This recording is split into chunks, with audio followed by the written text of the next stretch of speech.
আজি মই বকত হেৰি বৰষুণ পৰিছে, পানী হৈছে, তাতে মাছ মাৰি আছোঁ। চাওক আপোনালোকে কেনেকা ধুনীয়া ধুনীয়া মাছ মাৰিছোঁ দেই। ভালেকেইটামান পাইছোঁ আজি।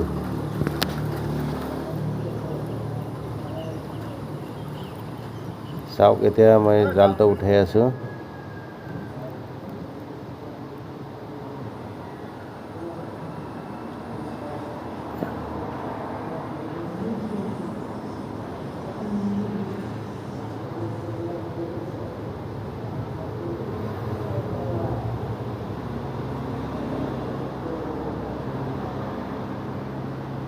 ধৰি কিনে এৰি দিলোঁ আৰু।